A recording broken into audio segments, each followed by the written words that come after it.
Billionaire offers $100,000 to tame his bull. A boy with ADHD accepts and shocks the world. The sun baked the dirt arena into cracked, flaking clay, heat waves rippling off the rust-colored fence posts that surrounded Voss Ranch. A jagged skyline of silos and grand oaks lined the horizon. The air tasted like dust and sweat, thick with the smell of manure and burnt oil from old rodeo trucks parked along the fence.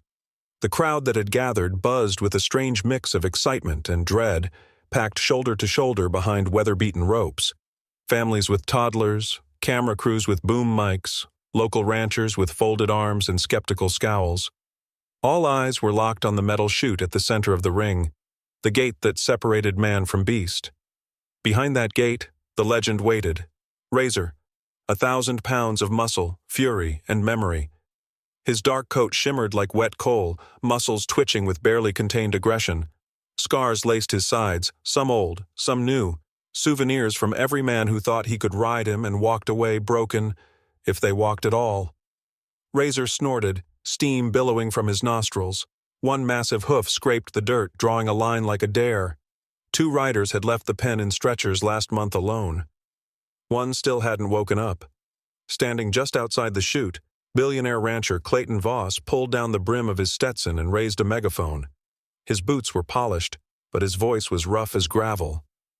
$100,000, he said, pausing as the crowd hushed. To anyone who can stay on Razor for 8 seconds, or tame him. A murmur passed like wind through tall grass. Voss stepped back. No pros, no wires, no tranquilizers, no tricks. Just you and him, 8 seconds. A few nervous laughs rippled across the arena. Somewhere near the front, a woman muttered, "He's gonna kill someone." No one corrected her. A cowboy in his 20s stepped forward, adjusting his gloves. Another man behind him looked like a rodeo champ. He glanced at Razor and turned right back around. Nobody moved toward the gate. Then a quiet voice broke the hum of whispers. "I'll try."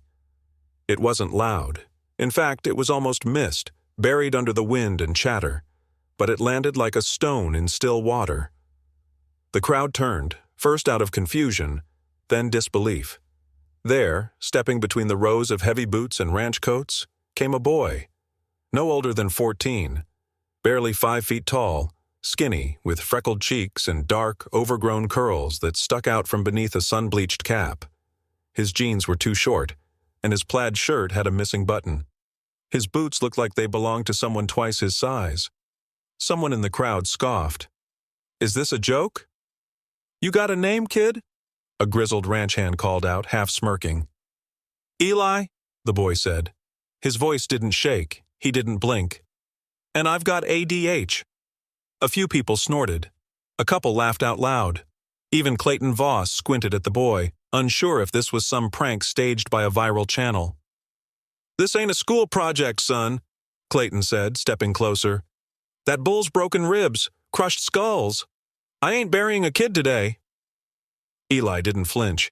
He looked up, his eyes clear and steady. "I'm not a joke. I just don't think the way other people do." A hush began to spread. The crowd's laughter died off like a faulty engine. Voss studied the boy. Then, after a long pause, he muttered, "You even seen a bull up close?" "No," Eli answered honestly. "But I've had panic attacks in Walmart, and that's about the same." That got a couple reluctant chuckles, but Clayton didn't laugh. His jaw tightened. "You got parents here?" "My mom's outside. She said I needed to do something brave." The steel gate behind Eli gave a sudden lurch, metal groaning. Inside the pen, Razor slammed against the wall, letting out a low, haunting roar. Dust rose in clouds. A nearby cameraman stumbled backward, nearly dropping his rig. "You want brave?" Clayton said. "That's brave." "I know," Eli replied, his voice soft but unshaken. "But so is being me every day." The silence that followed wasn't empty, it was heavy. No one moved. The cameras slowly turned from Razor to Eli. Clayton finally spoke again, his voice lower now. "You got 8 seconds, kid. That's all." Eli nodded once. No swagger, no fake confidence, just purpose. The wrangler on gate duty hesitated, looking at Clayton for confirmation. A beat passed. Clayton gave the faintest nod. and then the metal latch released. The gate creaked open. The bull stepped forward, hooves thudding into the dirt like distant thunder. Razor didn't charge. Not yet. His eyes locked onto Eli's. A low rumble came from deep in his chest. Eli didn't move.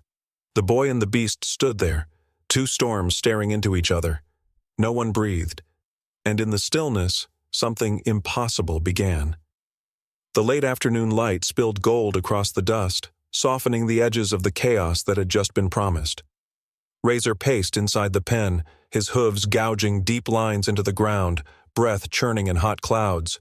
His eyes were wide, too wide, like he was searching for something he couldn't name. And just a few feet away, sitting cross-legged in the dirt, Eli waited. Not moved, not flinched, just waited. The crowd didn't know what to do with that. This wasn't the show they were expecting. They'd come for action, for adrenaline, for the crash of man versus beast. Instead, they watched a boy in two large boots tapping a rhythm against his jeans, calm as a lake before dawn. A few people began whispering. Others recorded on their phones, unsure whether they were filming a miracle or a mistake in slow motion. Clayton Voss stood at the far end of the arena, arms crossed tight, jaw clenched. He hadn't taken his eyes off the kid. Behind him, his foreman, a leathery man named Hank with a twisted knee and a voice like broken gravel, leaned over the fence. "This is a waste of time," Hank muttered. "We called for riders, not dreamers." Clayton didn't answer, but his eyes narrowed.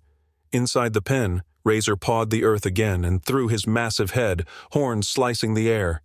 The chain-link gate rattled with every move, metal groaning under the weight of it. A lesser bull would have already charged, but Razor didn't. He stopped, staring. Eli kept humming. It was almost too soft to hear, just a simple three-note rhythm. Not a song, not a melody, just repetition. His fingers tapped in time on the seam of his jeans. Tap, tap, pause. Tap, tap, pause. His breathing matched it. Razor snorted again, but the longer he stood there, the more the tension in his muscles seemed to waver, like waves hitting a wall that wasn't crumbling, just absorbing them. "He's not trying to control him," someone whispered near the front rail. "He's sinking with him."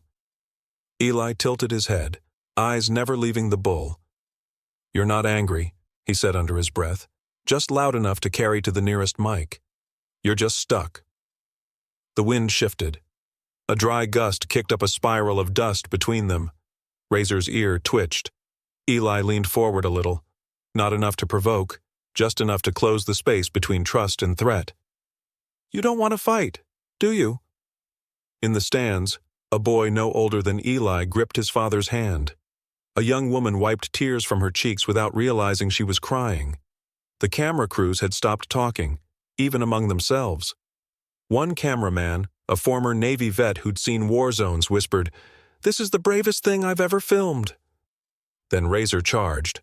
Out of nowhere, no warning, just a flash of black muscle and thunderous hooves. The ground shook. A collective scream ripped from the audience, but Eli didn't move. He sat completely still as the bull slammed into the inner gate, steel buckling but holding. Razor reared back, bellowing, furious or terrified. It was hard to tell which. The boy blinked but didn't flinch. "You're not trying to hurt me," he said, voice steady now. "You're trying to say something." Razor scraped the earth again, nostrils flared. He charged once more, testing the gate, crashing with enough force to send a tremor through the ground. The sound was deafening. Still, Eli remained. Clayton pushed through the fence line and strode across the dirt, coat flapping behind him. His boots crushed the dusty earth, his face a storm.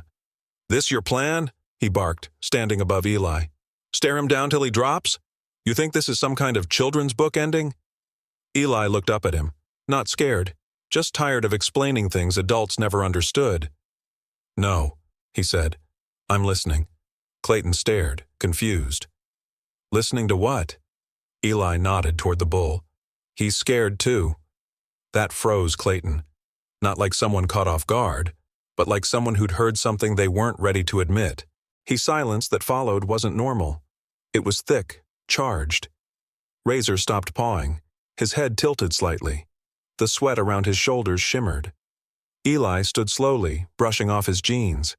He didn't step closer, just stood.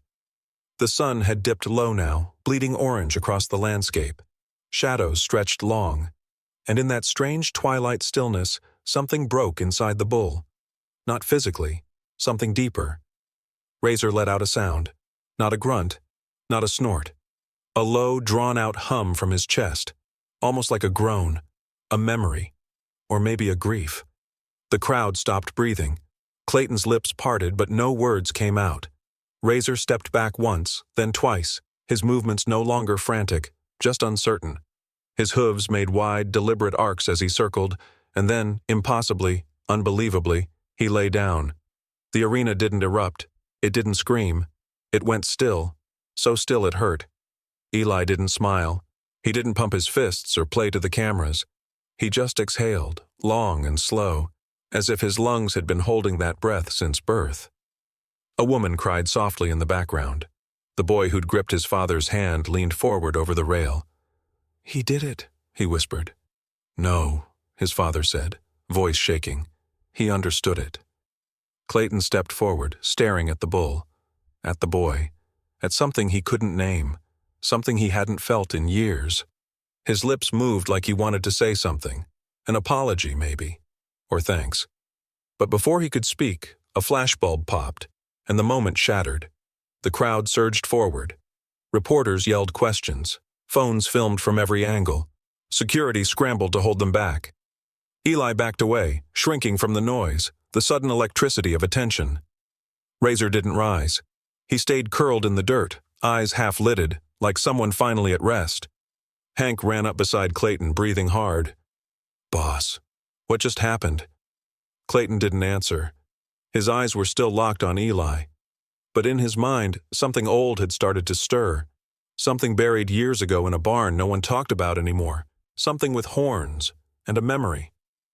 By sunrise, the story had cracked the internet wide open. Teen with ADHD tames killer bull live on camera. Boy calms legendary razor without touching him. The bull whisperer kid shocks Texas rodeo world. Eli's name trended across every social platform. Interviews were requested. Influencers stitched his moment with wide eyes and goosebumps. Even major networks aired the footage in slow motion. The moment Razor lay down, the boy's steady gaze, the thunder held at bay by something no one could explain. But not everyone was celebrating. At a hastily arranged press conference held inside the Voss Ranch operations tent, billionaire rancher Clayton Voss stood behind a small podium with the same stiff posture he wore at board meetings and funerals. Reporters huddled close, cameras blinking red. The morning sun angled through the canvas walls, casting long shadows across Clayton's sharp features. "Let's be clear," he said, voice clipped. "It was luck. Maybe he surprised the bull. Maybe the heat slowed Razor down. But don't turn a fluke into a fairy tale." A reporter raised a hand. "But Mr. Voss, the footage shows—" Clayton cut him off. "Footage shows what we want to see. Razor wasn't ridden. He was just tired. If that boy thinks he can actually ride him, let's see him try." That clip hit harder than any headline. It aired by noon, and within an hour Eli stood at the same podium. No security, no manager, no spin. "I'll ride him," he said quietly. "Let's see if Razor trusts me enough to let me try." The arena was full before sunset. Every seat, every inch of fence line packed with people. Ranchers, tourists, news anchors, families, skeptics, and fans holding cardboard signs that read, "Eli versus Razor. Let the boy ride. He listened, now let him speak." The air was electric. Dust hovered above the arena like tension too heavy to settle. Razor paced the pen again, but he wasn't wild. Not like before. He moved slower, more aware. Behind the fence, Clayton Voss stood in a crisp button-down, arms folded, sunglasses hiding his eyes. His jaw shifted back and forth like he was grinding glass between his teeth. Hank stood beside him, eyes narrowed. "You sure about this?" Hank asked. "No," Clayton said. Eli stepped into the ring. No fanfare, no music, no hype team or microphone. Just a boy in a clean plaid shirt and slightly better-fitting jeans, his curls tucked neatly under a new cap someone had given him backstage. He carried a saddle in both arms, every step deliberate. He approached Razor without words. The bull stopped pacing. The air thickened. You could hear someone cough 4 rows away. Eli set the saddle down slowly, speaking just loud enough for Razor to hear. "You don't owe me anything," he said. "I just want to try." Razor didn't move, didn't charge, didn't rear. Eli stepped beside him and reached up, slow as sunrise, placing a palm on Razor's shoulder. The bull shivered, but didn't resist. And together, inch by inch, Eli saddled him. The crowd couldn't process what they were seeing. The same animal that had crushed bones and split helmets was now standing motionless beneath the weight of a boy with no spurs, no rope, no whip. Just trust. Clayton moved to the rail, gripping it like it might crack under his hands. Eli took a breath and swung one leg over Razor's back. The gate opened. The bell rang, and the world held its breath. Seconds passed. Razor didn't move. He stood still as stone, as if waiting, testing. Then, slowly, he began to walk, not bucking, not thrashing, just moving, step by step, 1 circle, then 2. And then at second 6, something shifted. Razor tensed. His muscles rippled like thunder across his back. Eli felt it. His posture stiffened, but he didn't panic. He whispered, "It's okay." But Razor let out a sound Eli hadn't heard before, a bellow sharp enough to rattle bones. It wasn't rage, it was pain. Then came the explosion. In one violent twist, Razor launched upward. His hind legs kicked skyward, and Eli was ripped from the saddle like paper in wind. He hit the ground hard, spine to dirt, air ripped from his lungs. A gasp tore through the stands. Paramedics ran. The gate slammed shut. But before anyone reached him, Eli rolled onto his side, coughing, grimacing. He waved them off. "I'm okay," he wheezed. "I'm okay." Blood trickled from his elbow, but he forced himself to sit up. Clayton turned ghost white. Eli spat dust, looked back at the bull still pacing near the edge of the ring. "He could have thrown me earlier," he said, loud enough for the closest mics. "He held back. He chose to throw me." The arena fell into silence. Clayton's eyes locked on the boy, then on the bull. A weight settled in his chest that he hadn't felt in years. Recognition. Razor hadn't lost control. He'd made a decision. That night the arena lights shut off. The crowd dispersed. The dust settled. Eli sat alone on a bench outside the barn, cradling a paper cup of ice. His arm was sore. His ribs would bruise, but his hands didn't shake. A ranch hand walked over quietly. He was older, in his 60s, with gray stubble and tired eyes. "Kid," he said. "Found something in the old storage room. Thought you ought to have it." He held out a photo, worn at the edges, crinkled and faded. Eli took it slowly. In the picture, Razor, smaller, younger, but unmistakable, standing calm in an open field.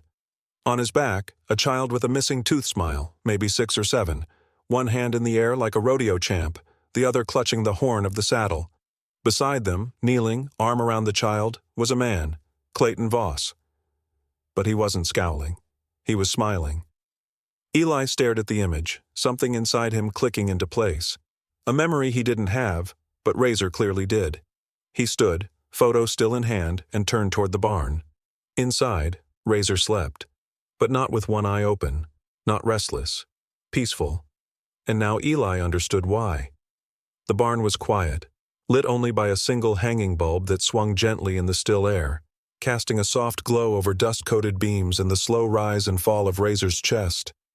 The bull rested in the corner stall, his massive frame curled into the straw like a wave finally crashing to shore. His eyes, dark and deep, watched everything, but for the first time they didn't burn.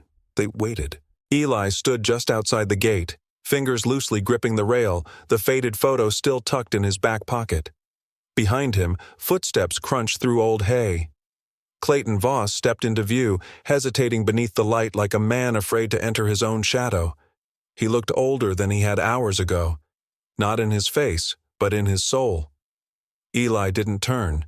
His voice came soft but steady. "That boy in the picture, was he your son?" Clayton's breath caught for half a second. Then he stepped closer, slow, like the truth physically hurt to walk toward. "He was," he said at last. "Liam, 6 years old, bright, brave. Thought he could ride anything if he smiled at it first." Eli swallowed. Razor didn't mean to hurt him, did he? Clayton looked at the bull, who hadn't moved. His voice was thin. Number. But that didn't stop it. One wrong noise. One spooked step. Liam fell. Razor turned. His throat closed up. I watched my son disappear beneath him. The silence stretched. I blamed him, Clayton continued, each word like splinters in his mouth. I didn't let the cops investigate. I locked Razor in the storm pen, fed him through a gate, wouldn't let anyone near, called him a monster, and people believed it, 'cause I made them believe it. Eli's fingers curled around the wood. That wasn't rage, he said quietly. That was grief. Clayton turned to him sharply, but not in anger, more like someone hearing a language he hadn't spoken in years. From him? He asked, nodding to the bull. Eli nodded. He remembered Liam. He remembered what happened. He didn't know how to fix it, so he waited. You locked him up and he waited anyway. The billionaire turned back to Razor. His hands dropped to his sides. I thought, if I punished him enough, I wouldn't have to look at what I lost. Eli stepped forward, not pushing, just being near. You didn't lose him. You buried him in Razor's name. A long pause. What do I do now? Clayton asked. The voice that had once commanded thousands now cracked like broken wood. Eli's eyes shone, not from tears, from something older than that, understanding. Say sorry, he whispered, and then let him be loved. Clayton nodded once. Then he took a breath, stepped toward the gate, and slowly opened it. The hinge creaked, echoing off the rafters. Razor stirred but didn't rise. Clayton moved closer, his boots pressing straw flat beneath him. I'm sorry, he said, barely above a whisper. I should have known you didn't mean to. I should have seen you were grieving too. I made you carry it alone. Razor raised his head, his eyes locked with Clayton's. A moment passed. Then Razor stood. His body rose, slow but powerful, every joint groaning with age and memory. He didn't charge, didn't buck, just rose, and faced the man who'd once called him a murderer. Clayton took another step forward, close now. I failed you, both of you. Razor's ears twitched, then his gaze shifted, suddenly sharp. Not at Clayton, past him. Eli noticed first. Wait, Eli said, stepping back. Something's wrong. From the shadows beyond the barn doors, a heavy voice cut through the silence. Walk away! Clayton turned, confused. A man stepped out of the dark, tall, broad-shouldered, face half covered by a black cap and wraparound glasses. His voice was flat, cold. The bull is ours now. Behind him, 3 men emerged, all dressed in black tactical jackets. Each held a rifle, long, thin-barreled, loaded with tranquilizer darts. Clayton stepped between them and the bull. You're not taking him. The lead man smirked. Funny, you didn't say that when you signed the contract. Eli froze. What contract? Clayton's jaw clenched. A security deal, weeks ago, just in case Razor got out. They said they'd contain him if needed. You called them? Eli asked, stunned. I forgot, Clayton snapped, then caught himself. I never thought, after what you did, I never thought they'd come. We have authority, the man in black said. You paraded this animal in front of cameras. National interest. He's officially classified a level 2 containment risk. Razor let out a growl, low, guttural. His hooves shifted. Clayton spread his arms. He's not dangerous. Really? The man sneered. That the same bull that cracked skulls and threw a kid today? Eli stepped forward, fists clenched. He chose to throw me. He held back.